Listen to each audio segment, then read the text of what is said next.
catalyst for this conversation is Ron Farina. Ron, how are you? I'm great. I'm great. Glad to be here. Ron, you're in Connecticut, correct? Correct. Right. You're in Connecticut. You are a Vietnam veteran, you're a Marine, and you're also a writer, a wonderful writer. And you've just published the third of your trilogy, your Sacrifice trilogy. And this one is called Sacrifice, the Final Chapter. And it's kind of an intimate profile of several Gold Star family members and the loved ones they lost. And it's personal, it's intimate, it's a little different from the other two that you wrote, and we're lucky enough to have some of the people you profiled with us. We have Pat Parry, Pat and Michael Parry. Hello, Pat. How are you? Well, thank you for having us. Where are you joining us from? Uh, Connecticut. my Conne- husband Michael and I, yeah, we're in Connecticut also. You lost your son, Brian Bill, who's a Navy SEAL in Afghanistan in 2011. Correct. We have Helen also with us. Helen Keiser-Pederson. Is Helen? Oh, okay. You are labeled as Bob. We're going to have to change that. So Bob Keiser, your husband might be with us. Let's see. Can you unmute Helen? Oh, Hi, there you go. Perfect. Hey, Helen, how are Helen. you? I'm fine, thank you. How are you? Good. Thank you so much for joining us. This is Helen Keiser-Pederson, whose son, Captain Andrew Pedersen-Keel, was killed in Afghanistan in 2013. And I've been reading up on you and the unbelievable work that you've been doing this past decade or so on behalf of Gold Star family members and service members and all people who are involved in war. And we also then have Rob Kugler. Good to see you, Rob. I'm going to ask you to unmute and say hello. You lost your older brother and idol, Mike, in Iraq in 2007, correct? 2007? Yes, yeah, December 9th, 2007. December 9th, 2007. So you're going to share your stories and share your memories of loved ones. But I thought we'd start with Ron himself, who wrote the book. Ron Farina, I do want to share my screen because I want to emphasize that this is the third in the trilogy. So this is the first book in the trilogy, came out in 2020. Who Will Have My Back? Stories of Love and Care for Those Who Have Served and Sacrificed. This is about caregivers of those who were wounded in war. This Sacrifice trilogy is a kind of a post 9/11 warfighters trilogy. The second book of the Sacrifice trilogy is Out of the Shadows. We had you on to talk about this, Voices of American Women Soldiers. And this is the third, Sacrifice, the Final Chapter. And again, it focuses on the Gold Star family members. Ron, let me ask you, what are you trying to achieve with this book? Uh, well, I've practiced this answer a few times, and I kind of stick to it. In previous wars, I mean, if we went all the way back to my war, Vietnam, I mean, the entire nation knew we were at war. And I mean, regardless of your position on the war, almost every American knew we were at war. And almost every American knew someone in the war. Boys mostly were dying or being wounded, and it seemed like everyone either knew or had someone in the military. But today, it's just not the same. I mean, less than 1% of the entire population serves. There's no draft that forces young men or women into the military. America is truly preoccupied with a lot of issues. People are preoccupied with their own lives to stop and think about the less than 1% of men and women in uniform and their families. So I wrote the books, and I, publishers don't like to do this, give you an entire page with just one sentence on it, because every page costs money. But the beginning of the book has one sentence because everyone needs to know. And that's really the driving force behind the book. I mean, take the second book, Out of the Shadows, Voices of American Women Soldiers. I can't believe when I wrote that that and talk to people about it, that people said, I didn't know women were serving and serving in combat. And of course, this was women serving in combat before the government authorized women to serve in combat. So hopefully the books will let more people know about soldiers and their families, and that's the biggest purpose behind them. I know that your own Marine Corps service and Vietnam service feeds into your understanding, I think, of the people that you profile and write about. How did you pick, how did you make contact with the subjects of the book? And then how did you get them to trust you? I mean, it's a pretty, you're asking some pretty tough, intimate questions. Yeah. Finding people is not as hard, especially if you have a background like mine. I mean, my professional career was owner of a corporate recruiting firm. What a headhunter does is find people. So I had that skill. That was an arrow in my quiver. But getting people to talk to you, I don't know if there's an art to it. I think I try to just keep it very simple. I mean, there are folks here who are featured in the book.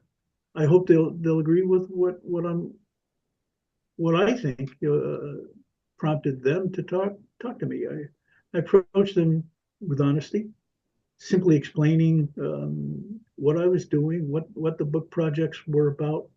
I didn't have to take a lot of time to explain why their voice mattered.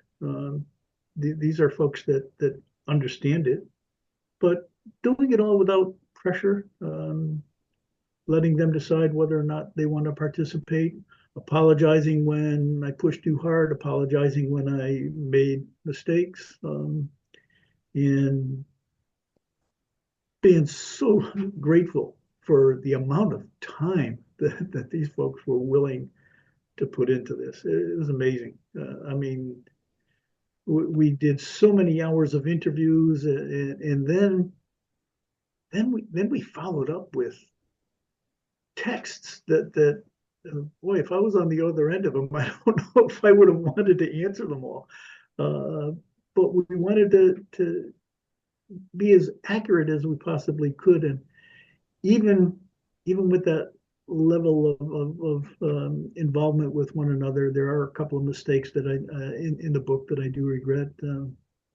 But we did our best to make sure it was accurate.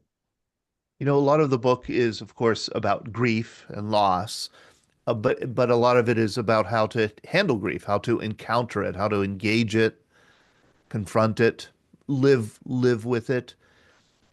What did you learn, if anything, from this book? I think when we talk about writing a book like this,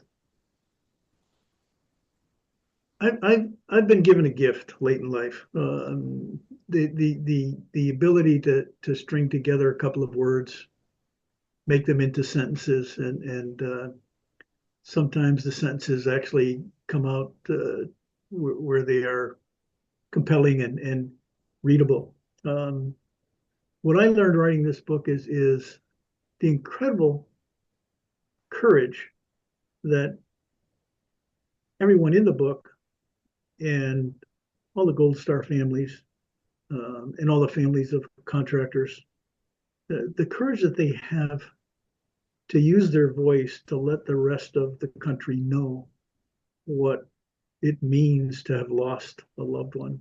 And that's really, I think, what I come away with. Not that I didn't understand that it was courageous, but how courageous these folks really are is amazing in itself. So I'm just the messenger. Yeah, okay, you're just a messenger. All right, Mr. Messenger. You're also a Marine and a Vietnam veteran. I was, yeah. And you Oh, don't talk yeah. you don't talk about your own service. And that's, I mean, we've gone back, you and I have talked before. You've been on our program before. We correspond with each other. I know almost nothing about your service. You don't talk about yourself.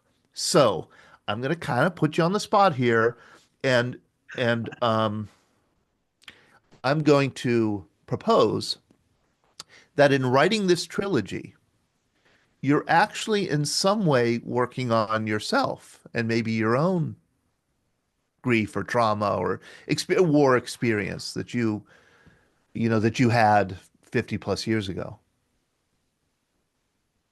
Yeah, well, when I wrote the first book, Who Will Have My Back, and simultaneously I was writing a memoir, fictional.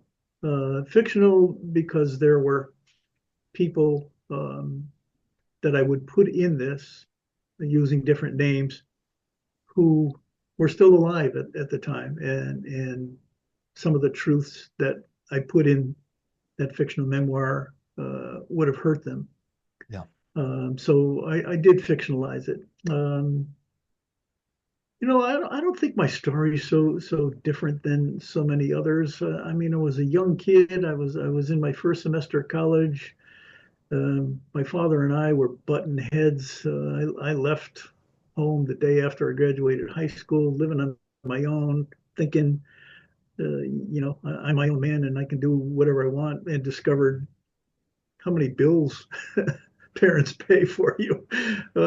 So I dropped out of college after the first semester with the intention of going back.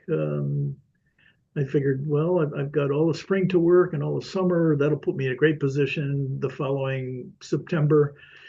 And I got what I thought was a draft notice. It wasn't a draft notice. It was a letter that said I hadn't registered with the draft. And when I left college, they notified the draft board. So I went down thinking I'm getting drafted, and I wanted to join the Navy because I figured, well, there's this thing called Vietnam. If I'm in the Navy, I'll be on a ship. That'll be cool. The Marine Corps recruiter was there. The Navy recruiter was out to lunch. I really don't need to say anymore. So, I mean, 8 months later, I'm in Vietnam. And I'm in Vietnam as an 18-year-old initially. Yeah, and I lost friends, and I had gone for decades, 45 years, almost denying my time in the military. And when I decided to go back to school, I decided to go back to the same school that I left. Well, when I stepped onto that campus, I broke down in tears because it reminded me of everything that I had fought 45 years to forget. And I wound up with, I guess, what you call a panic attack. And I had to leave the admissions office. I'm outside. I'm bawling my eyes out. And for the first time in 45 years, I remember the day that I had unloaded the corpse of a really good friend of mine, a guy from Massachusetts, El Rose, who had befriended me. I'm not sure why, but he was like a big brother to me. And he was killed in an attack at Dong Ha. I was at Phu Bai. I unloaded his body the next morning, and it was a charred corpse. And I had done everything I could in my life to forget that. And it came back that morning and hit me hard. And that was the first of being, of remembering my time in Vietnam. And then writing these stories brought a lot of memories back and shed some tears. And if my wife wasn't in the other room in front of the fireplace with the two golden retrievers, she'd probably come in and say, yeah, and you ought to see him in the middle of the night when he has one of his nightmares. And I thrash and yeah, they're not pretty. But it is what it is, and you move on. Life's too short to really wallow in any of that. At least for me, anyway. Ron, does it help working on these books? Do these books help you? These books bring back memories, memories that I tried to forget. Do they help me cope? I think everybody that I've written about is such a wonderful example that maybe I could be more like them and less like myself, who just wanted to Like put it them. all behind me. Yeah. Yeah. Look at kind of finding inspiration in people. Ron, thank you. And Rich, I'm gonna hold the Q&A and for the end of the program because I just want to make sure that we get our Gold Star family members here a chance to share their stories. And I want to go to Helen Keiser-Pederson. Hello, Helen. How are you? Hi, Todd. Fine, thank you. How are you? I'm going to show a picture of your son Mhm. who was killed in 2013 in Afghanistan, the Special Forces captain, Andrew Pedersen-Keel. Can you tell us a little bit about him, what he was like as a child, and why he wanted to join the military? I would I would like to say that I was blessed. He was born happy and was perpetually happy. I never had any trouble with him. But he was, I can't say a wild child, but he had a lot of fun in his life. Um, and why he wanted to go into the military, um, I don't know, but I do know that the day the towers came down, I went to him right after work, and he was finishing up a lacrosse game, and I reminded him that he didn't have to apply to West Point, that we knew that we were going to war, and there was nothing to deter him. He was born to be a soldier and a happy soldier. And he did like it. He loved it. He didn't love West Point, but he loved being a soldier. He loved being a soldier. Yeah, And what was his experience after graduating from West Point? He was deployed multiple times, correct? just twice. Oh, twice. Okay. The first deployment was as an Army Ranger in a district called Maywan District in Afghanistan. He came back. He had seen what Green Berets and Special Forces soldiers do at war, and he was inspired to do the same. So he came back, he got into the queue and graduated as a Green Beret in May of 2012. What And did he then share? I'm sorry, go ahead.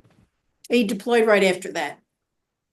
I was going to ask you, what did he share with you about his experiences? Mom, you have nothing to worry about. Mhm. And Yeah. it's cold at night. That's it. That's it. Yeah. Did you have any idea what he was encountering in war? Yes, he sent home a lot of photos that January and February. He was eventually killed in March of that deployment, and I could see that there was a lot of snow and a lot of strong men, beautiful Green Beret team and a support team, and they all looked like they knew exactly what they were doing and why they were doing it. And I would finally say that I did ask him, why do you want to do this? Why do you want to go to Afghanistan in particular? And he said he loved the people. He wanted to make a difference. So he had a lot of people skills, and he was very successful in a lot of ways. And, How- and what happened to him was the thing that I dreaded most was what they call a green on blue attack. So someone dressed in Afghan clothes opened fire on the team, and Andrew, as leader, captain, the commander, was the first hit. So there was a lot of that going on in 2012 and 2011, but that was my greatest fear, that would happen, and it did. So this was it somebody who was embedded with the unit? Mm-hmm. Yep. Oh boy. Yep. How could you tell us about how you learned that your son had been killed. I was a nurse at Yale. I worked for the University of School of Medicine, and I just had a typical day. I just drove home, and on I-95, my husband called to say, "Where are you?" Which he never does. But I was on my way home as usual.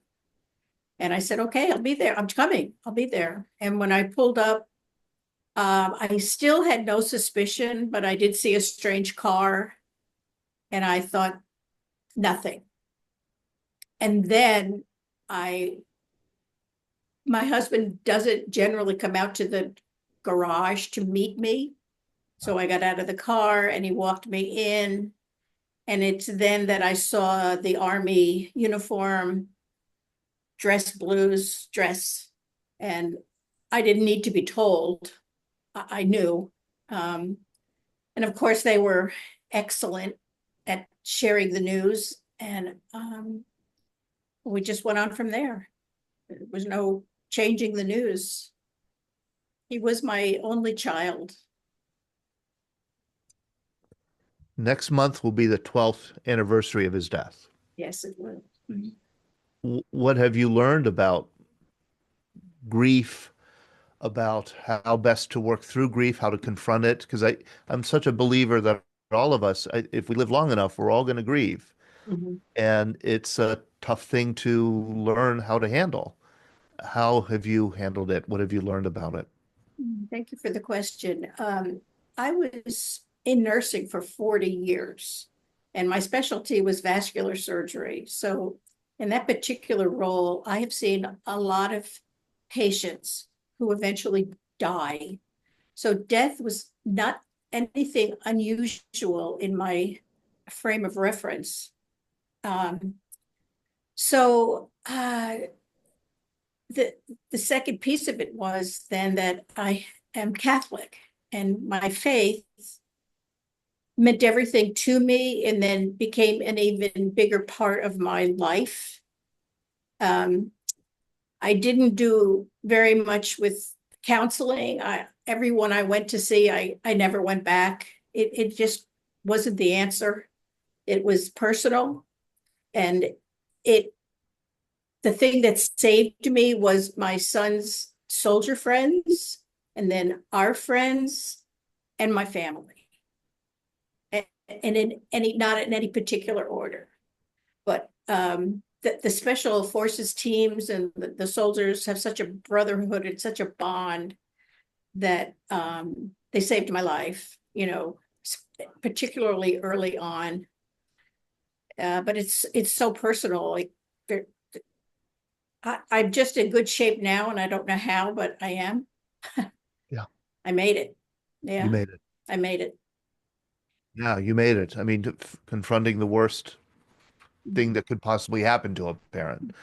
I asked Pat, who we're going to hear from in a little bit, before we got started here. I guess I was projecting my own sense that it must be a lonely experience to be a Gold Star parent, because unlike World War II, unlike even Vietnam, as Ron said, such a small percentage of our population serves. Many Americans go through every day without encountering a veteran or talking to somebody who served recently. And I just imagine, like in my neighborhood, if there were a Gold Star parent in my neighborhood, they'd be the only one in the neighborhood. And so that community that you mentioned, your son's special forces community, must be so important so that you feel like you're not lost and alone. Is that for Pat? No, I was asking you. I meant to ask you a question, Helen, and it turned into a little rambling speech. So I'm sorry. I was just going to say. So I think, did you feel any loneliness as a Gold Star parent? I remember very distinctly the night all of this went down, and it was time to go to bed. And I did get on my knees. And instead of just myself, I remember wondering, what in the world do all the mothers do? Because I already knew I had an intact family. I had friends. I had the soldiers. It was the first time I considered a mother out in anywhere in America. And she doesn't have what I was given, which was immense support.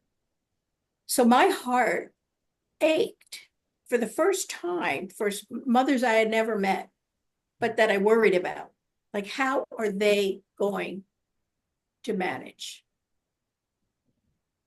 And you got very active in the Gold Star family community, did you not?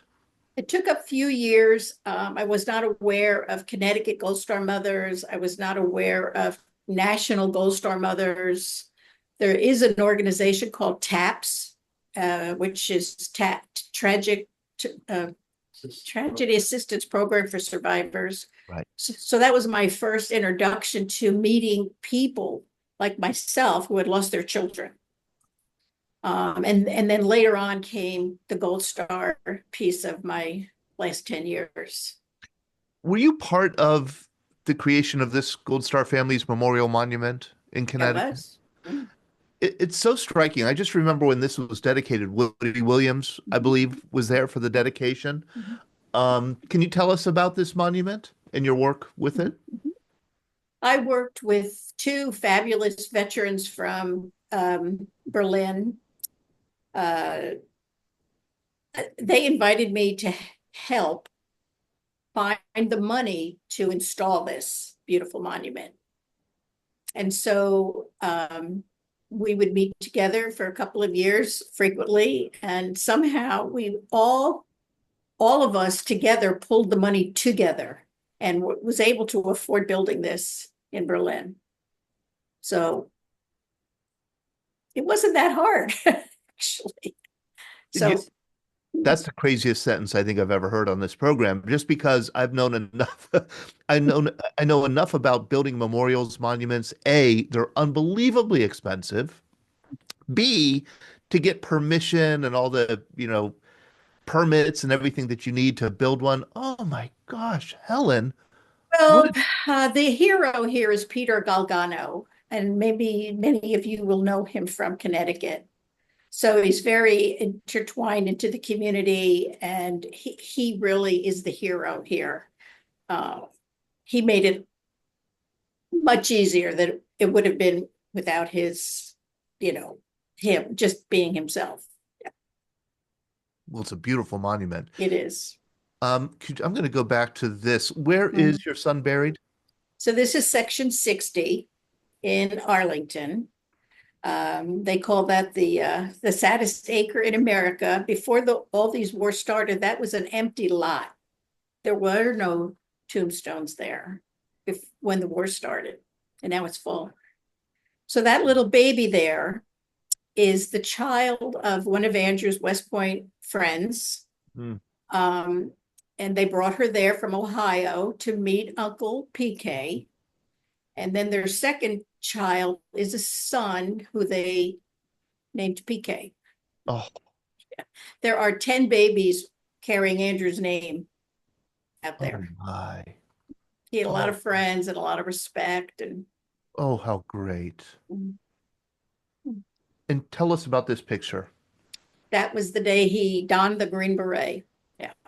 Oh boy. And we all know that song, the Ballad of the Green Beret. Yes. So they had that was part of the ceremony, and then it was over, and this is the first chance you get to hug your Green Beret. Oh boy. Wonderful. Great day. Helen, and we're going to go back to you. I want to go to Pat and Michael Parry now. Pat, Michael, thank you again for joining us. Could you tell us about your son, Brian Bill, who's a Navy SEAL? Well, thank you, Todd. And like Helen, Brian was a very happy person. But when he was young, he was a handful. Liked to do dangerous things, but was yeah, ultimately was able to pull it together. I do remember one time he was hanging out of a second floor window when he was about 8 years old at the time. Um, he did come in. And then I found out after he died, he had jumped out of a second floor window when he was maybe 10 or 11. And I found out afterwards that his older brother was chasing him around the house with a samurai sword. I understand why he jumped out the window. But he wanted, yes, he wanted to join the military, and Navy SEAL was at the top of his bucket list. And so everything that Brian was a planner. So when he was in high school and he wanted to move up a group, he went to the school and said, I need to move up a group in math or science or whatever it was. And then he'd come home and say, I need a tutor because I'm behind. I wasn't in that honors group last year. So those are the kinds of things he did. He was a Boy Scout, and he was passionate, an Eagle Scout. Unfortunately, he had to suffer through a year with me as his scout leader. And I think he wanted to die, because who wants your mom to be your Boy Scout leader? Exactly. And I'm going to show his high school, I think his high school yearbook picture there. Since Yes. you're talking about him as a child there, he is as a newborn and then as a high school graduate. So he would make a decision about where he wanted to be in math or whatever, and then develop a plan to get there. Oh, yeah. Well, if you're in a college prep course and you want to go to honors, that's fine. But the other students were doing honors the year you were doing college prep. Right. So you're a little bit behind. And he would come home and say, I need a tutor. That's kind of it. He swam on the swim team. He dove on the diving team. He played soccer, little league, ice hockey. I'm not sure there's golf, tennis. I'm not sure there's much that he didn't do. He didn't do. He was pretty active. Active kid. But he also fished. He was a fly fisherman, and that's all thanks to Michael, my husband, who took him for the first time when he was 8 years old. What did you and Michael know about the military when he said he was going to join? I don't know how much I knew when he said he was going to join, but I certainly did everything I could to find out. So you didn't come from a military family, No. or didn't have a military background yourself? No. Okay. No. So this was a learning process for you. It is a learning process, but the first thing that kind of then pointed us in that direction was when we went to Norwich University in Vermont, which is where he went to school. It's the oldest private military school in the United States. And he went up and was in the Corps of Cadets. And he met a young man when he was there, like day one, who turned out to be from a neighboring town. And it turns out his father was a UDT diver.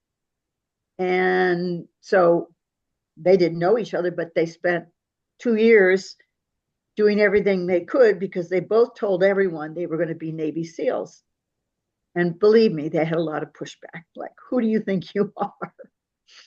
But that's what Brian wanted. His friend left Norwich after 2 years and enlisted. And Brian said to me, Mom, I think I should do the same thing. And I can always go back to school later on the GI Bill. And I said, yeah, I think you have to finish school first. He was an electrical engineering major, and he had done ROTC, but he dropped out of ROTC because he did not want to go in as a commissioned officer. He thought he'd be assigned to a nuclear submarine. And he said, I will serve on a submarine if I don't make it with the SEALs, but I'm going to BUDS and I'm going to be a Navy SEAL. Wow. That's it. That's what I'm doing. And he did. He did. Were you there for his graduation? Oh, yes. Yes. We were. Yeah. We flew out to California. We did not go visit him during his training there. But Brian entered class 240 And at Hell Week, in the sort of almost the middle of Hell Week, he got pulled out for medical. And by the time they were able to start an IV, warm him up, give him some liquids and some sugar and stuff, they said, "You've missed enough. You can start all over again." So then restarted with class 241 and graduated 241. Yeah. Pat, I'm guessing that he got his physical toughness from you and not Michael. No, Michael's pretty tough, believe me. But yes, he persevered. He didn't give up, right? Would you say that's true? Yeah, he was always looking for the challenge. You know, if there were two ways to get to an endpoint, he'd pick the one that was the hardest. I remember when we took him fishing early on in life, he was 8 years old, and my brother and I were both grown men, and we went out fishing in the spring, and the river was high, and it was the torrents were raging, and somehow Brian beat us all back to the car and wondered what took us so long. He was not one to shirk from any physical challenge. And it was that kind of spirit and drive that, led him to become a SEAL. Michael, did you have any advice for him before his first deployment when he went overseas? You know, we were so excited because Brian was excited. Brian was passionate about this. And I think, as a parent, you want your kids to do something they're passionate about. So many kids just don't have an interest or a drive and no passion. And Brian was just so passionate about his career as a SEAL that, we were totally supportive, even though some other parents questioned us about, why would you let him do such a dangerous thing? But if your kids have a passion, you've got to support them. And so, yeah, what are you going to do? Yeah, you can't stifle it. I'll ask you what I asked Helen. What did he tell you about war? Not much. Nothing. Brian was very quiet and reserved and wouldn't tell us much of anything. So we were pretty naive. We've learned a lot since Brian died, but we were really pretty naive about things. We read a lot. We talked to Brian, but clearly, he wasn't going to tell us about his deployments and where he went and what he did and the real nature of his work. Well, he always told me that he was with the best trained men in the world. So you don't have to worry about me, right? Because I am with the best trained men. I will say there was one time he said something to me, and I think he was in Iraq at the time. On his first deployment, he did a security detail, and he loved the person that he was protecting. So that was wonderful. But the two casual mentions from him was once he said to me, "Oh, I hurt my hand a little bit, but it's okay." And I said, "Well, what did you do?" He goes, "Well, when we're out, we have to make sure that there's no hiding place." And we walked past a car and the doors were locked, and I put my hand through the window, forgot I didn't have my gloves on. So that was one. And then the other was that they were in a house or whatever, and they were looking for whatever they could find, and it seemed okay until somebody had a suspicion, and there were a lot of posters on the wall, and they pulled the posters down and found the gun stash behind the posters in the wall. Those are really the only two things he ever told us about his deployments. And how many deployments did he have? We know he had at least 8. There could be 8. many more, but we would not know. Did you notice a change in him after he came home from deployments? No, we did not. You did not? We did not. But remember, he lived in Virginia Beach, and he made a point to go to every school he could go to. So, or go on a trip. As an example, he was deployed in 2010, and his teammate was mortally wounded Brian pulled him out of the line of fire, came back with him, stayed with the family for a month, went back to finish the deployment. And at the end, he went to Russia to summit Mount Elbrus, a trip he had planned in advance because you don't have to spend as much money on your flights if you're already over there. So, but anyway, so he went over to summit Elbrus. When he came home, he immediately went to Little Rock, Arkansas, to be with the family again. And you know, he would say to me, and I know he said to others, don't come if we said we're going to come down and see you at a time when he was doing other things. In 2006, his first Bud's roommate, who also became a SEAL, was killed on his first mission. He was the first SEAL killed in Iraq. And Brian called to say that Mark had been killed and he was getting a plane home and stopping to pick up his wife and head to California. So we had a conversation when he got back, and my daughter and my brother, who was Brian's godfather, wanted to go to California. We said, we're going to come out for Mark's funeral. And he said, no, don't come. And I said, why not? He said, I don't have time for you. I'm here for Mark's family. And so I don't want you here. I said, we're not coming to see you. We're coming because we knew Mark and because we support you 100%. And we did go, but that was what he said. I'm here for my teammate and his family, so I won't have time for you. He lived a heck of a lot of, he lived his 32 years very fully, it sounds like. Can you tell us about how he was killed and how you found out? Yes, he was, so Brian had only gone over a few weeks before he was killed. He was at a school, and so the team deployed and he joined them 2.5, 3 weeks later. And we had gone to Cape Cod. He knew we were going to Cape Cod, a place we would vacation with the kids all the time.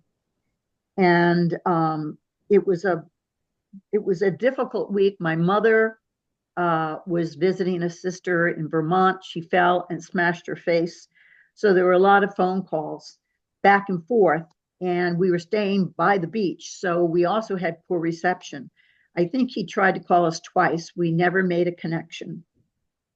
And the morning we were going to leave to come home, we got up early. We had a house full of family. And my daughter, we went out to get coffee. And when we came home, my daughter said, Mom, a helicopter went down and with special forces, but they didn't say they were SEALs. And I just looked at everyone and said, start packing right away. And I don't think anybody spoke the whole time. We packed up, got in our cars and headed out, headed home. Michael was in a car. I was in a different car with my older son, Christian. The others were with their relative families, married and things like that. So we were about halfway home and my phone rang. And it was Stanford Hospital. I worked there as my husband does.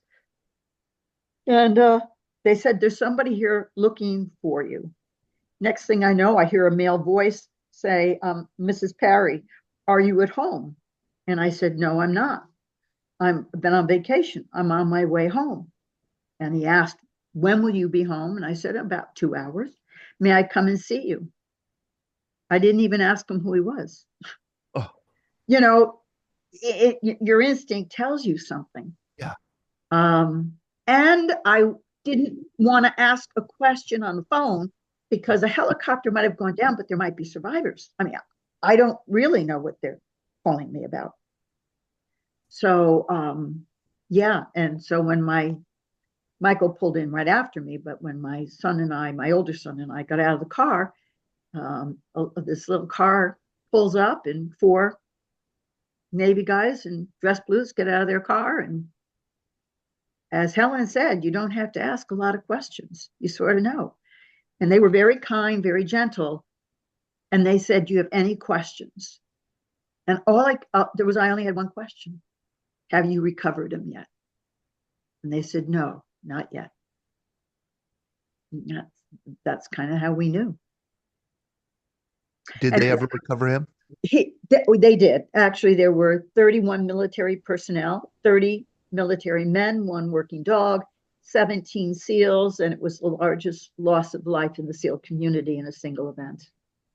So it was a helicopter that was shot down. And that was 13 and a half years ago. Yes. I'll ask you the same question I asked Helen about the grief process. It's something that all of us need to encounter if we live long enough. We're going to encounter it. I'm guessing that you've encountered it as successfully as anybody can. What helped? What didn't help? Well, my family was incredibly supportive, so that was great. And as Michael mentioned, I'm the eldest of 7 children, so there's a lot of family, and they kind of came and parked themselves here, certainly for weeks on end. My Keiko team was absolutely outstanding. They were with us for a month. Can you say that again? Your what team? The Keiko, the Casualty Assistance Officers. Okay, the Casualty Assistance Officers, Keiko team. Okay. Right. So I had 4, and they sent a fifth Navy guy up from Florida. We had 4, right? But the 5th came up just before the funeral because Westboro Baptist Church was threatening to come and boycott the funeral. Right. We're close to New York City, so it would get a lot of press. Right. So they sent someone up just to handle the press. The Stanford police sat in a car outside of my house for 2.5 weeks around the clock. So there was a lot of stuff going on. When are they going to be recovered? When are they going to be returned home? We're going to Dover to see Brian come home. There just seemed to be something all the time happening. Grief, I think there was too much shock at the time to feel terrible grief, because I really never thought Brian would die. I thought he was invincible. All the guys on the teams, I think that's kind of how we felt about it. And Brian was already talking to us about what he wanted to do next, which was he wanted to be an astronaut and was going to go back to school and get his master's and become an astronaut, which we believed he would succeed at. So there was so much happening that it really was when everybody goes away and there's not much activity that you start to look around and realize you've got to go on with your life, and that nobody's going to be sitting there holding your hand every day. So I did go back to work. I'm sure that helped to a certain degree. But yeah, and it's not, grief doesn't ever go away. Right. It's always with you.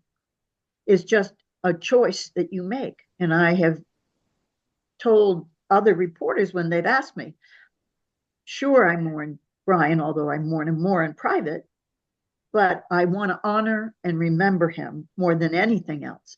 And anything I can do that does that is something I will do.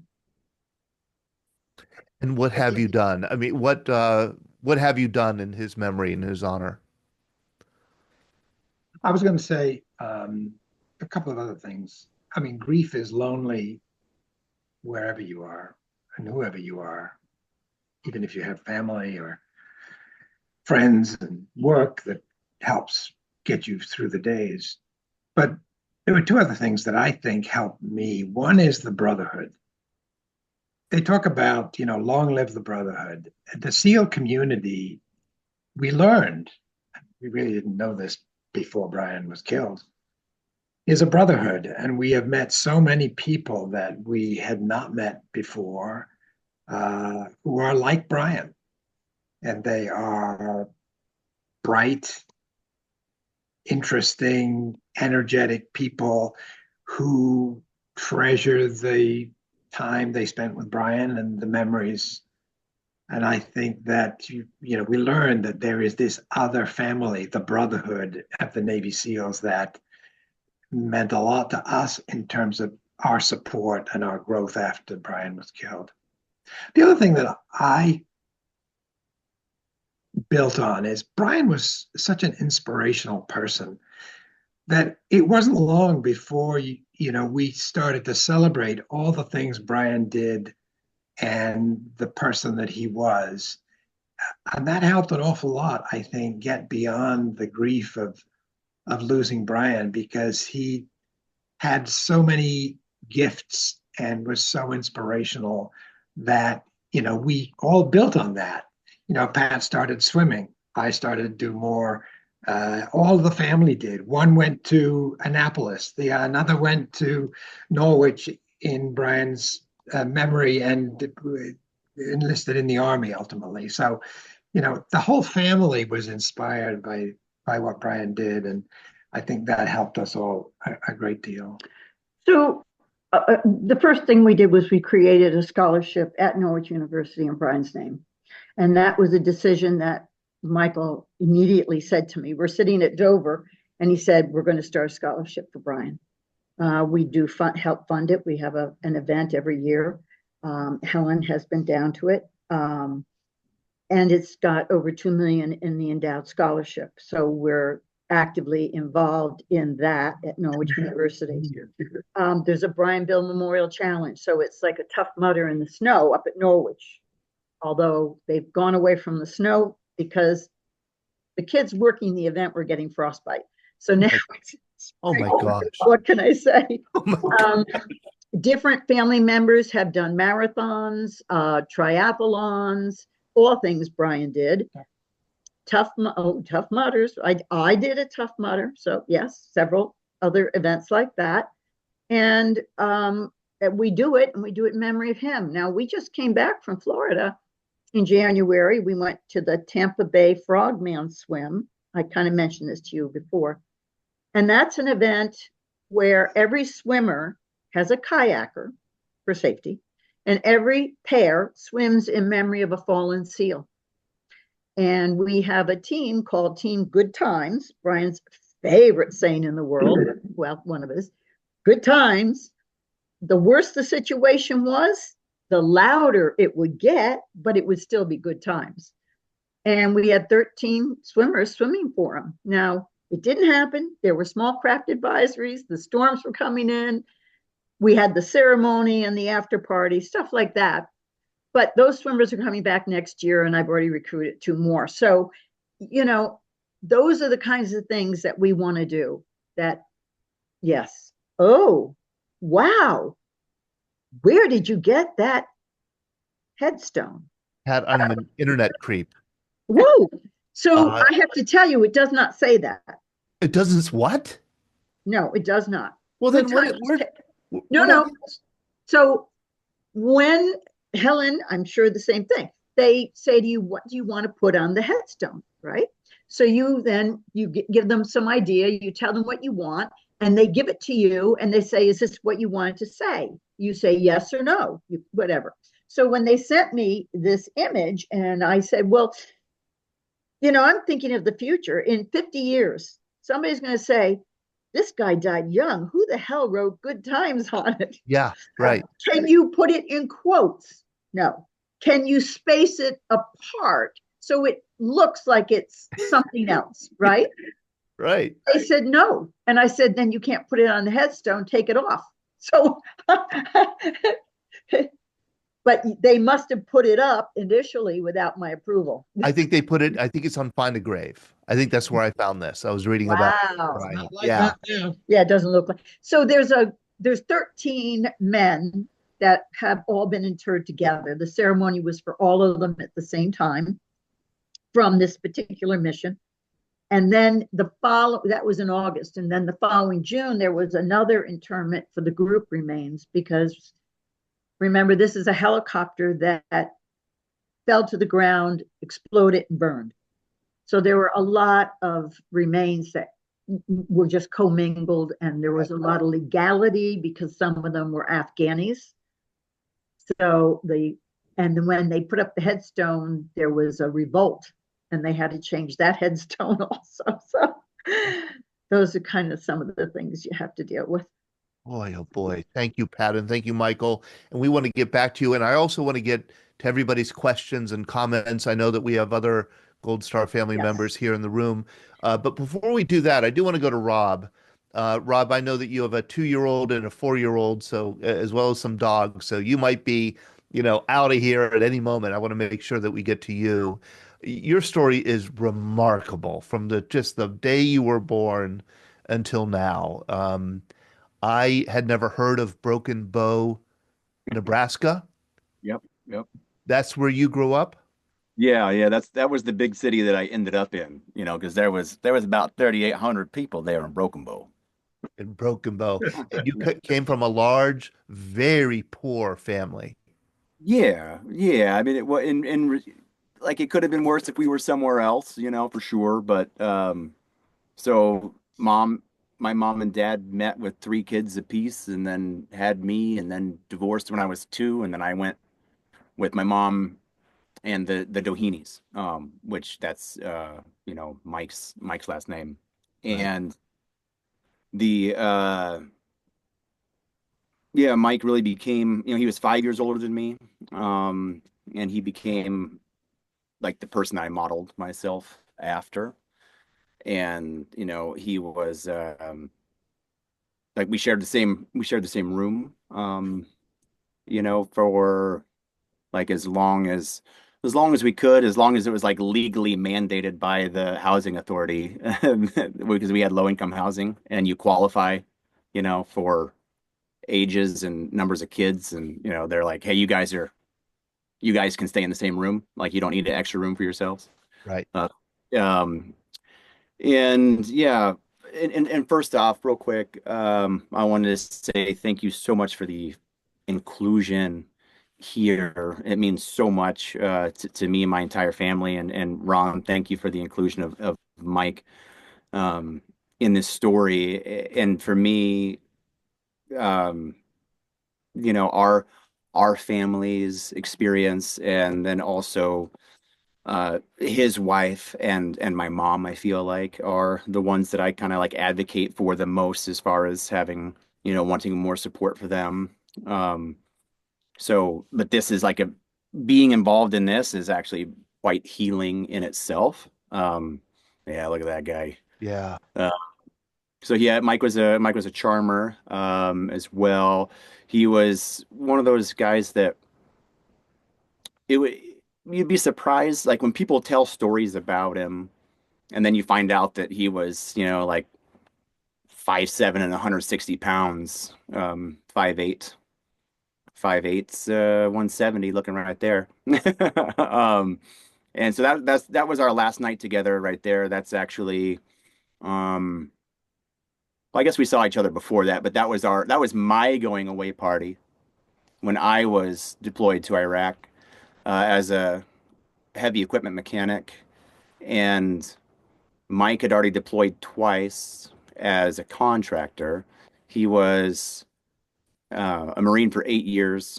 I joined the Marines after seeing what it did for Mike and how it gave him direction in a life where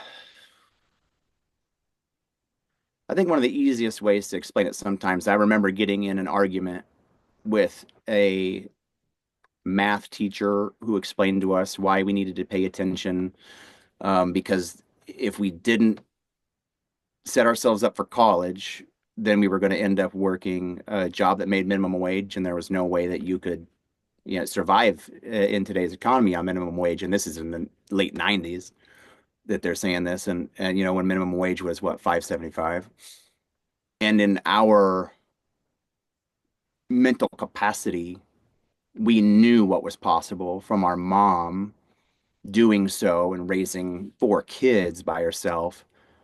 But then also that sets expectations up that you're not going to do anything more than that, probably.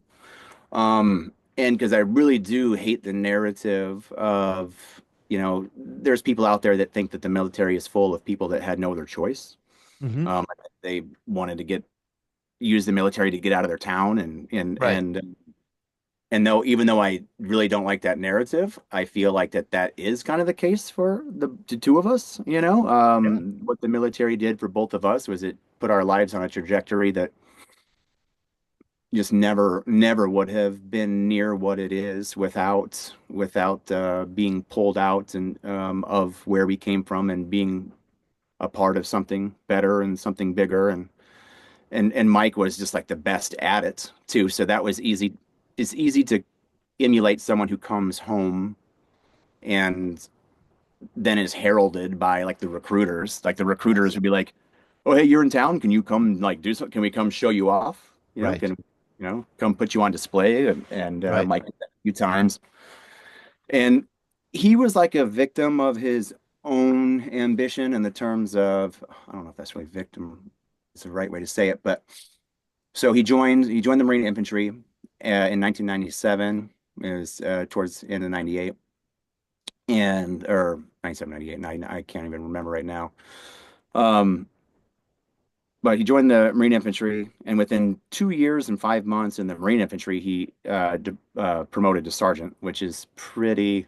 If you talk to other Marines, they would tell you that that was bullshit. They're like, no way, you know. And they came from meritorious promotions. From he was the Marine of the Quarter twice in a row, and then Marine of the Division. He, talking to the families and seeing like just seeing a Navy SEAL and Green Beret, there's times where I feel like Mike got shorted sometimes by the Marine Corps' lack of resources. I mean, you've got Marine Recon, and you can be part of the, Joint Forces Command and stuff. It's a lot. I just feel like that Mike could have continued to grow. And that's what I was kind of saying about his ambition, because once he finishes his first enlistment in 2001, just like April 2001, as an infantryman, as this, stud that is promoted through everything. And that was looked at, as like just like the elite guy. He's as his enlistment's coming to the end, he's kind of looking at, like there's this movie, The Marine, with John Cena, and it's the most inaccurate movie of all time, military wise. But the most accurate part of it is that John Cena gets out. I think he was actually an officer, maybe. But anyway, he gets out of like an infantry battalion, and then he goes to work as a security guard at a bank. And that was Mike's thing, is he was like, hey, there's a lot of us guys that are getting out, and we might be some elite dudes here, but you get out and guys are just driving, the Yeah. Brinks security truck, stuff like that.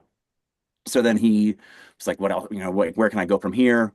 And then he looked at the promotion cycle and what it takes if you want to continue and stay in as a lifer. You've got to have a B billet. So that's like embassy duty, security forces, drill instructor, or something like that. And so he went embassy duty, or he went security forces, which put him in Kings Bay, Georgia.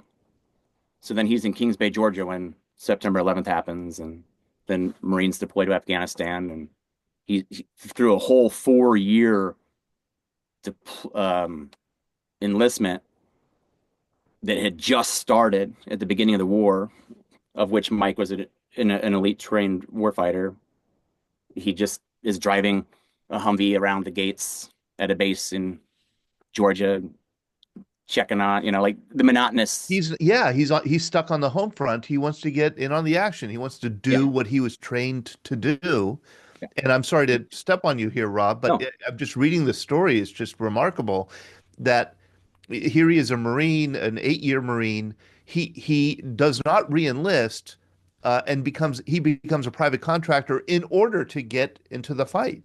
Yeah. Yeah. Because if he would have gone right back into 3-5, they would have had at least another year before they would have deployed again. Right.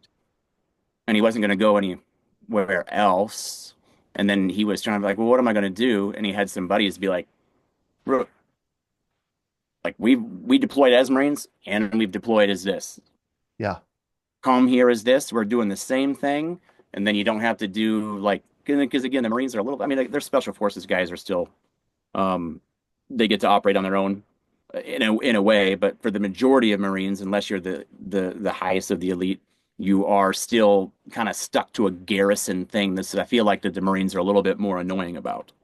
Like if you see Generation Kill, there's a lot of movies out there where you just see some seems like just extra bullshit games get played in the Marines, and that was part of why I got out was because once I got back to Iraq, because I was in Iraq at the time that it happened. But I guess I'm kind of bouncing around in the timeline here. So yeah, long story short is that's kind of been our family's biggest message. Because someone said it to me once. They said, "So was the money worth it?" Oh, okay. Rob, Yeah, tell us about that day. Tell us about December 9th, if you don't mind, yeah, 2007. You were in Iraq at the time? yeah. Yes, I was, and I just want to finish on that last thought, just because it was so important in the terms of like that was not what it was. It wasn't like a warmongering, Oh my God. profiteering drive. It was a drive to be a part of the Yeah. fight, And and and then to join guys that had already fought. this is driving me crazy, Rob, because yeah, exactly. Ron and I have been talking about this and I'm ashamed to say that here at the Veterans Breakfast Club, we have not done a program devoted to military contractors who serve in war zones. And we should have. I can't believe we haven't gotten around to it. Because these are people who do put their lives on the line and they don't share a lot of the benefits of military service in that they don't have the public recognition, the government recognition. They even have can maybe have a not a great reputation in some cases with the public. So yeah, this is a story that I think we want to get out. I, Um, appre- but I if you don't, appreciate that. Sorry, go I'm ahead. sorry, if you don't mind, could you tell us about the day that your brother was killed? Yeah, of course. So I find out the day after, and so I would skip chow in the morning, um, and then just walk over to this tent that had gym equipment in it, and would I would work out in there, and I could just get my alone time. It was just such an easy way to get alone time. It was just to skip chow and then go in, and you could use the government computer our office was in a bunker on Al Taqadum TQ Air Base in the Al Anbar province in Iraq, and again, it's such a surreal experience too because we're PTing while we're there on top of bunkers that have craters in them, like when just two years prior, my buddy lost a leg from, and then like what I mean. So it's like such a weird, like we could hear things happening in the distance. I could climb on top of a HESCO barrier and see lights, but not know what I'm even, like. Um, and so I'm inside that bunker and just send an email home, and I check. I've got one from my sister that said, "Hey, Mike was in an accident. You need to call home." And then accident to me just sent my mental process to there's guys out here with night vision that have been getting in accidents. I bet they rolled the rig and he lost a leg. Hmm. Like, shit, Mike lost a freaking leg. I know it. Like, I knew that he lost a leg. And then when I get a hold of Melissa, I end up calling her through the phones where you use a dial phone to call off at Air Force Base, and then the Air Force Base then patches you into a direct line. And it was like out of a movie. It's Bob, and then so she ended up having to tell me like four separate times before I could finally hear it. Hmm. Mike's convoy was hit by an IED and he didn't make it. Wow. And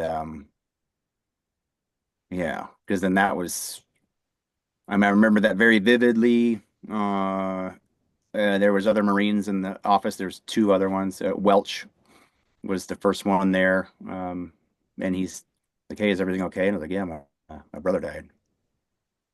Mm. And he goes, "What can I do for you?" I was like, "I guess we gotta talk to Gunny O." And so I knew about the Red Cross, like that there was a Red Cross message delivery system, and I knew that that's how it happened. And I was like, so what do we got to do to get that jump started? And so got a hold of the CO, Major Moen, Gunny Peacock was there. Sorry, these names are just popping in my head. And then they told me, oh, hey, so yes, the Red Cross message, we did get it expedited. It's here. We're going to get your stuff, get ready to get you a flight home. By the way, he's here. Like his body is here. And I was like, oh, sweet. Can I escort him home? And then they like, before that meeting was over, then they came back and they're like, hey, bad news. Sorry, he's already in Kuwait. And then so when I'm at the airport and, again, tent in front of the airstrip at TQ, waiting for my flight to fly out, I run into old first sergeant, and I was a well-liked dude in I guess maybe, but he was like, "Hey, Kooks, what are you doing here?" And then I told him, he's like, "Oh shit, hey, you know what? My buddy works the morgue. Let me see if I can figure out where everybody's at." Then he comes running back to me. He's like, "Hey, they're on that C-17. Um, we're gonna try to get you on it." And I was like, "Oh, sweet." Thought, I was told that they left earlier, but well, I guess he's here now. And then waited for it. He was gone. I went and got a hold of somebody, and that someone had rearranged the flight manifest just in a way that bumped me off. Right. So I wasn't able to catch up to him there. So I get to Kuwait, and for me, walking around by myself all of a sudden with no other entity that I've been attached to is that's a weird feeling. You know That's what I where it mean? hits you. You're Yeah. alone. You're Yeah. alone. Yeah. Yeah. And then I'm just walking around Kuwait going to like looking for the morgue section there. And there's no luck. And then because they did have, I couldn't have them hold anybody just because of the other families have mentioned too. I mean, he was hit by an EFP and they had all the ammo. So like they were, they didn't know who was who and what was what. So they couldn't hold everyone back just because I wanted to be there. And then, so then I met Mike at, like it ended up not being until he was processed from Dover after they got dental records and everything that then I had because I flew on home to Nebraska.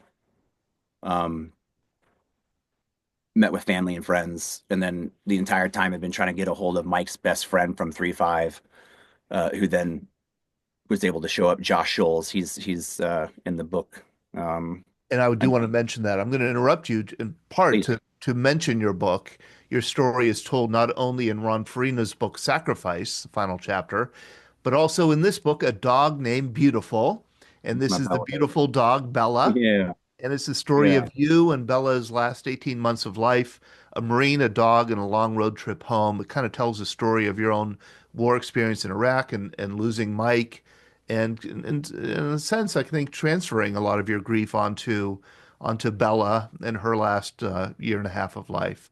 Um, it just is it seems like I haven't read it, but it seems like a wonderful story from the reviews that I've yeah, read. yeah. And Thanks for sharing that. For me, I don't know if so. Like I'm going to take transferring the grief and then run with that to say processing. yeah, And by that, I also mean, so a few years later, my grandma ends up having a stroke. She's in a coma. I'm talking to dad. I'm like, hey, I don't know if I'm gonna come. I'm on this thing. There's this thing happening. I just saw her. Is it okay if I do this thing? I think she would want that because it was a potential job and all that. And it's a no. Like it's a do the job, do the job. Grandma will care. I get a phone call Easter Sunday morning from my cousin. She's bawling. I'm like, hey, it's grandma. This is hard, but we shouldn't be, like inconsolable over our grandparents. We should be more prepared for this. That's what my brain is thinking as she's kind of like freaking out on the phone. And then I call my dad and my oldest sister was killed in a car crash on her way to go see grandma. oh, gee. And that was a few years after Mike was killed, and so when Bella got diagnosed with terminal cancer, I took that as an opportunity to say goodbye. Mm-hmm. And it was an opportunity to say goodbye to her and to Mike and to Charity. Rob, I'm going to stop you there simply because I'm looking at the clock and I know that we have a lot of questions here and a lot of comments.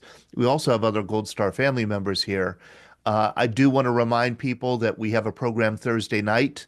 Thursday coming up, this will be our second program on the Battle of Iwo Jima. This is, after all, the 80th anniversary of the Battle of Iwo Jima, and we'll have author Stephen McLeod on Thursday, 7 p.m. Eastern.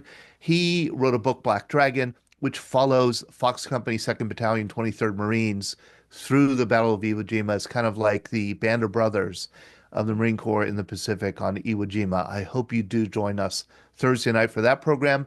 And then we'll be back a week from tonight celebrating 2 days early the birthday of the Seabees. So if you know a Seabee, we want to essentially open conversations with Seabees.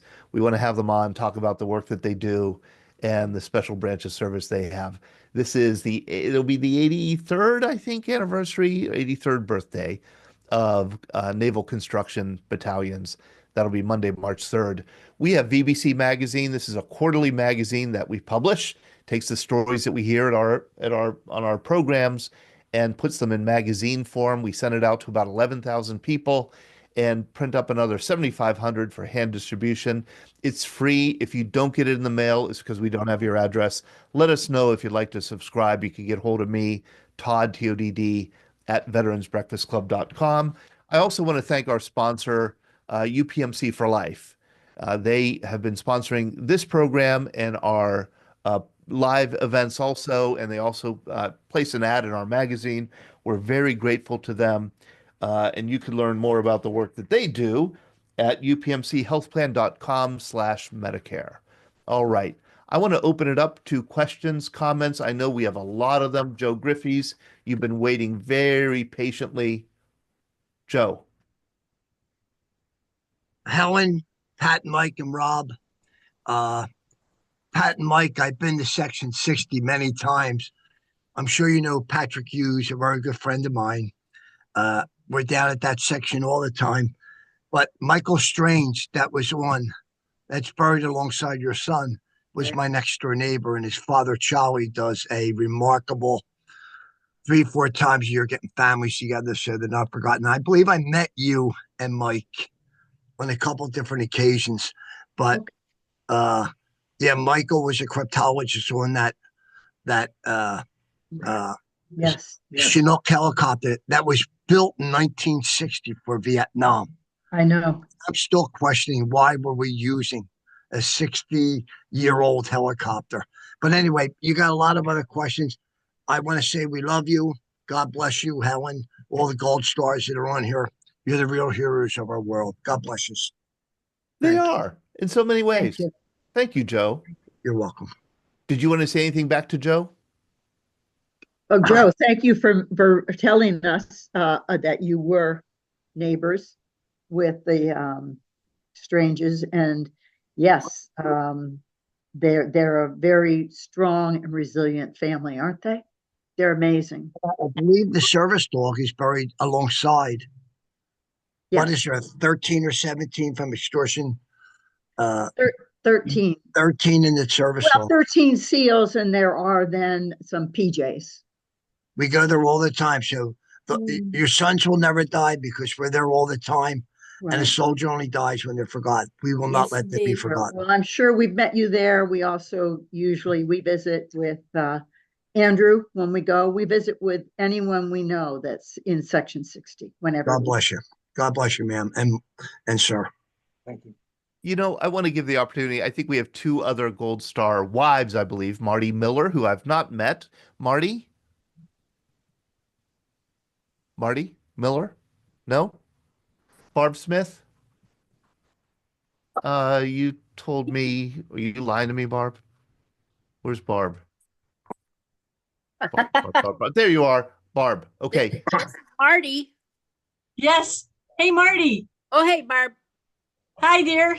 Yeah, so Marty Miller's beloved son, Sergeant Norman Tillett was killed quite a few years ago, and he was from Elyria, Ohio.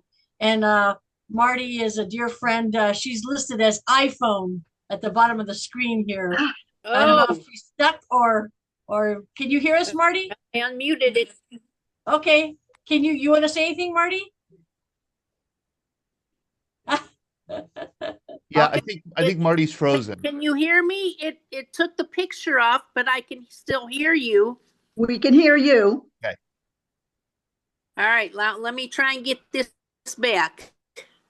Marty, yeah, don't worry about the picture. Could you tell us a bit about your son?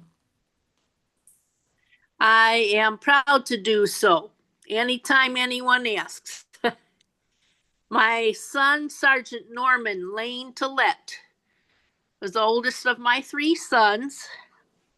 We lost him on his second tour, right in the middle of Baghdad. He joined late. He was 27, and his basic training nicknamed him Old Man.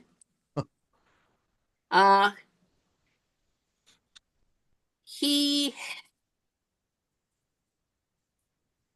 just much like the previous mom was describing, he had to make a difference. He had to be part of it. He had to excel at something bigger than himself. And he was the RTO for his company. He was in the 82nd Airborne 1st Battalion, 504th Parachute Infantry Regiment. First time he was in Iraq, he was up by the mountains. The second time, right in the middle of Baghdad. And lots of hometown buddies, loved, and I would say a little bit humble, but he really wanted to excel at something. One of his last phrases to me, his last selling point when he was joining the Army, he said, "Mom,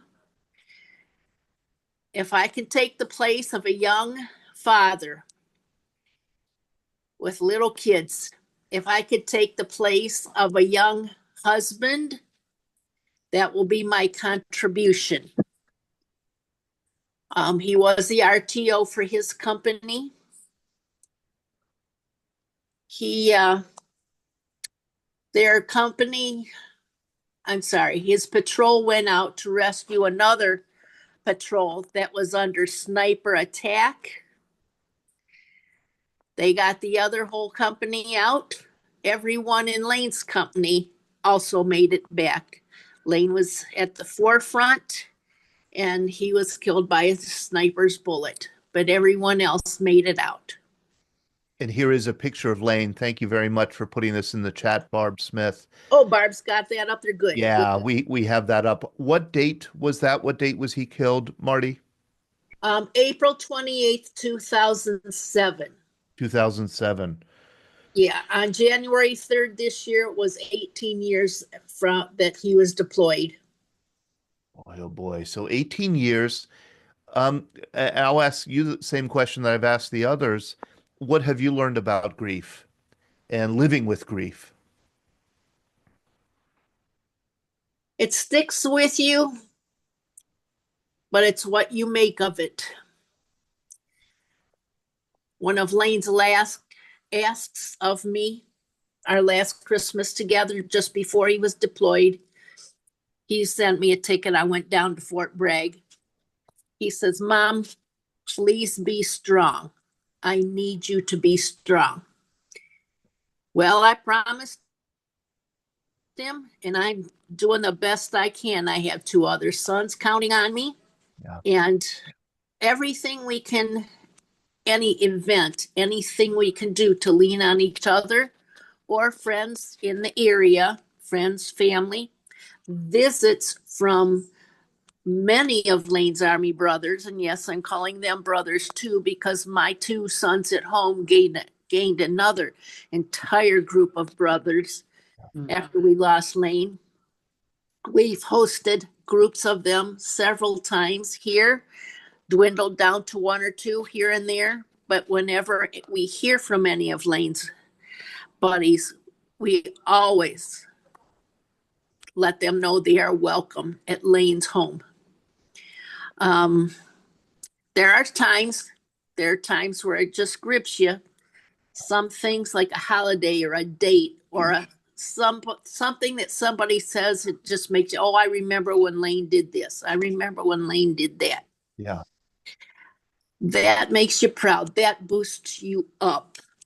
I take all of those positive influences.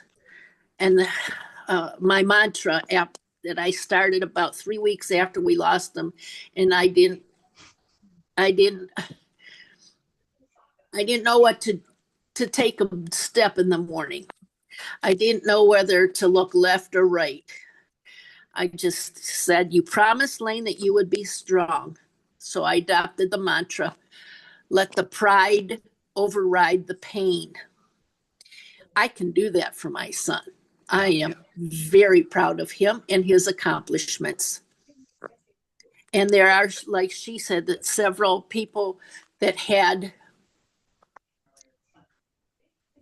his name in their name. One of them is a 3-year-old. I don't know, she's probably 4 now, 4-year-old girl. One of Lane's Army buddies named his daughter's middle name Lane. 2 of his friends that came to the wake that had babies within 2-3 weeks after we lost Lane. Their sons have Lane's middle name. It's just fantastic, and they made a point of letting me know. Yeah. Soon as the other 2 grandmas heard, I was the next one to hear. And whenever any of his buddies, now it's been almost 18 years, this April 28th, whenever one of his buddies gets married, asks a girl to marry him, or they're having a baby, like I say, the other grandparents hear, and then I get to hear just the what they thought of Lane. I've had a couple of the guys just say, he treated me better than my own brother. They said the bond that they formed, some young fellas at that time. Like I say, Lane was 27 when he went in. Unfortunately, we buried him the day before his 31st birthday. Just the support, but the admiration and the effect that he had on a lot of the other fellas. Marty, thank you so much for it's tremendous. It keeps it up. A lot of these things come at a time when you're kind of having a downtime. And just to hear that just lifts our spirits. It's tremendous the way he was loved and respected. And like I say, my other 2 sons have a whole new group besides all of Lane's buddies. They always say, oh, I'm the best friend. I'm the best friend. My other 2 sons, I'm the favorite brother. I'm the favorite brother. But it's the effect that Lane had on them, and I'm glad that they contact us to let us know of all these positives in their lives. Marty, I'm grateful to you for sharing and remembering Lane with us, and God bless you for providing your testimony and being showing us how pride can override the pain. Absolutely. Thank you very much. Absolutely. Thank you.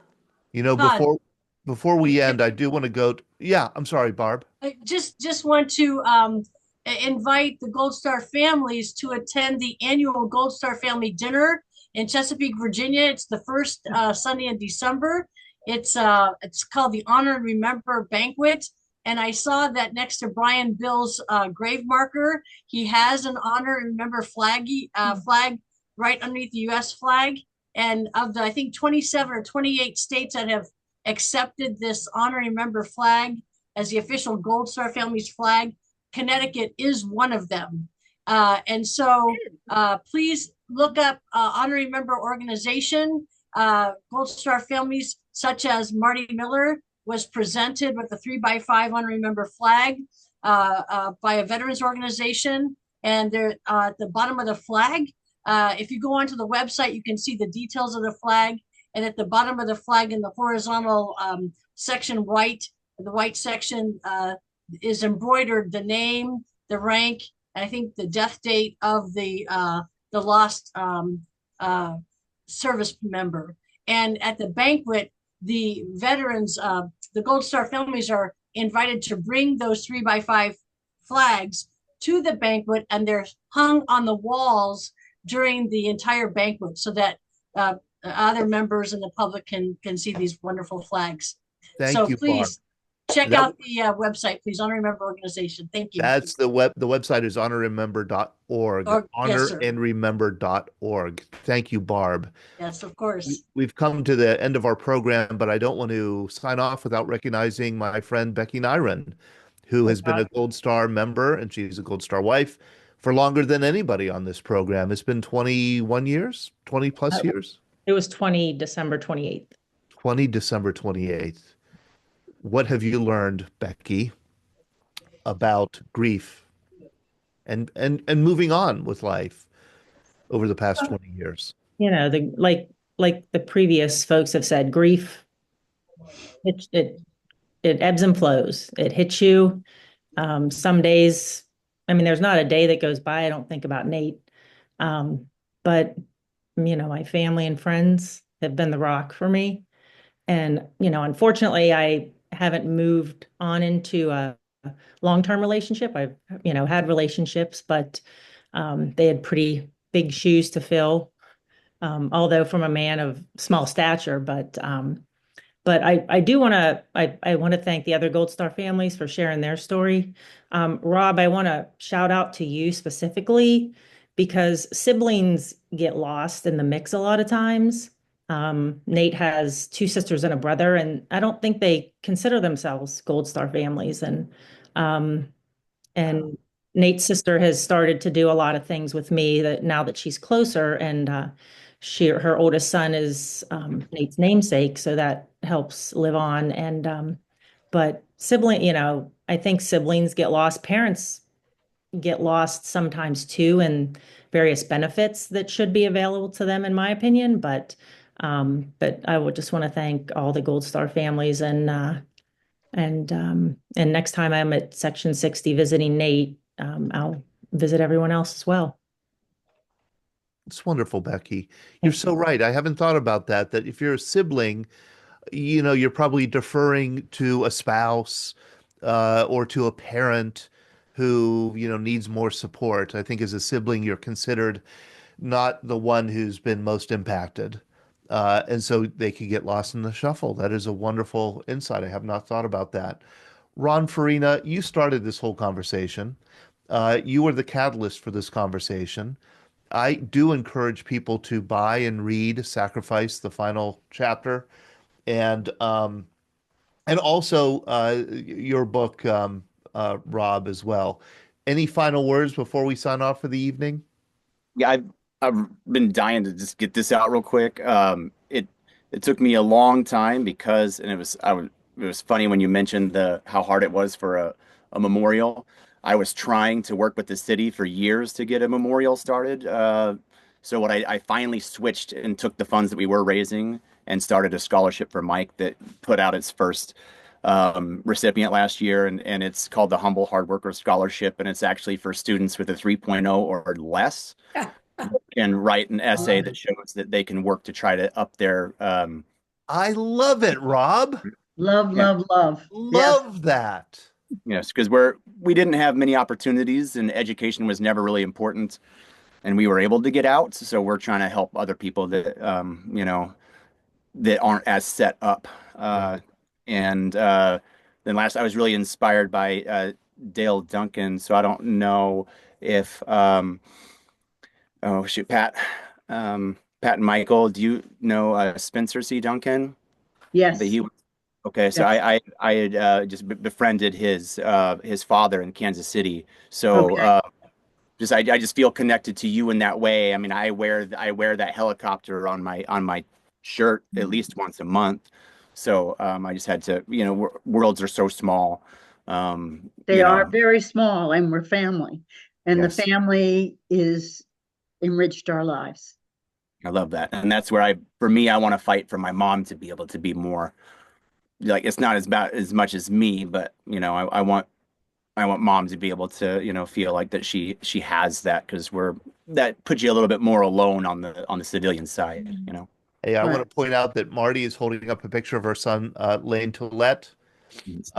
And you've enriched our lives, all of you tonight. Thank you, Helen, Pat, Michael, Rob, and thank you, Ron, for being the catalyst who brought us together and has been the center of this conversation, although you've been quiet the past hour or so. Well, that's, you learn a lot more by listening than you do by talking. But I want to just leave you with this. When I began to write this, I wasn't certain about including the story of a civilian contractor. And I talked with Helen and I talked with Pat and said, what are you thinking?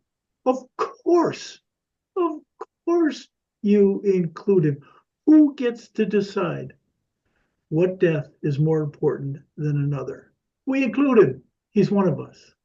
And I'm so grateful that they encouraged me to write Rob's story and Mike's story and get it into Sacrifice, because now we get to destroy the myth that civilian contractors are gold diggers. Mike was earning $70,000. They don't do it for the money. The money's never worth it. They do it for so much more. No. So this is a testament to the diversity of temperaments we have here at the Veterans Breakfast Club. Mary Klepper, she writes in the chat, this is so wonderfully beautiful, sad but beautiful. Our love to all of you. I love that sentiment. Thank you. And then we also have Greg Yost, who recommends that we all read the philosopher Martin Heidegger to understand the human condition better. So thank you, Greg Yost. That is he's our resident intellectual. Thank you all. Thank you all, everybody. Thank you tonight. Thank you for joining us. And I hope to see you there tonight and hope to talk to you again. Good night. Okay. Thank you. Good night. Thank you, everyone.